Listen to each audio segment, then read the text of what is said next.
What's up guys, welcome to another video here at Mix Notes. In this one, thought I'd do a little three-part series on reverbs. In this video we'll cover early reflections slash like room sounds, then we'll do one on halls, and we'll do another one on plates and chambers.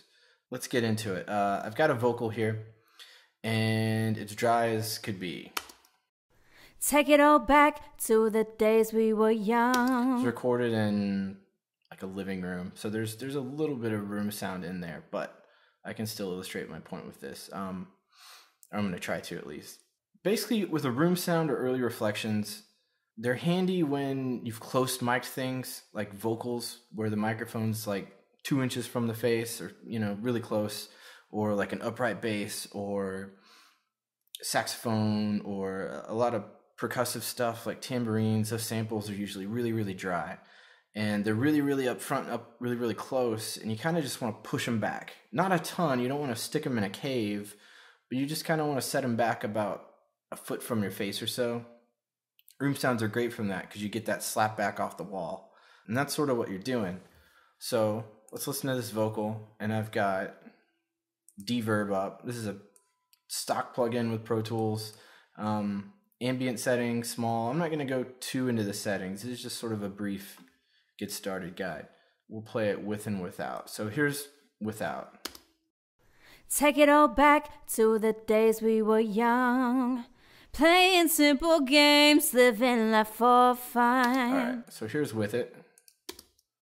Take it all back to the days we were young, playing simple games, living life for fun. Now turn it on and off and listen to the front to back relationship, how the sound changes as far as how far forward it becomes when we mute it.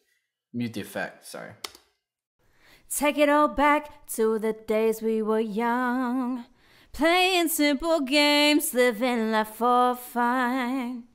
We'd stay up late, watch the sun go down, never hesitate for a good night on the town. To me, rooms are one of those things that you feel more than you hear. I mean, you can obviously hear it. It's a solo vocal right here. But like if you just played a track with this on it, you're not really going to be able to pick it out, so to speak. But if you were to mute the effect, things are going to change. And it's going to feel very demo-y, and very dry. And you can sort of feel that spatial shift. So with that said, let's listen to a couple other different reverb plugins.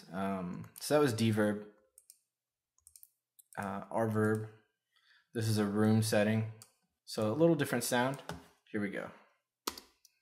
Take it all back to the days we were young, playing simple games, living life for fun. We'd stay up late, watch the sun go down, never hesitate for a good night on the town. So there you go. That's RVerb, Renaissance collection from Waves. And here's Lexicon. I've got a small live room type of situation here. Do the same thing with this one. Take it all back to the days we were young, playing simple games, living life for fun. We'd stay up late, watch the sun go down, never hesitate for a good night on the town. A little more obvious. As you can tell, they all sort of have their own sound. I will give you a couple extra tips here with them. With reverbs in general, most of these have some sort of EQ section on them. I usually like to cut out a lot of the lows, because if you send kick drums, upright bass, things like that to them, you can get a lot of like low end rumbly stuff start building up. Top end stuff as well. If you notice, we've got a high filter cut and a low pass filter on here, because you don't want to hear these things, and the top end is usually where you'll hear the reverb. Especially with these, you just kind of want to feel them.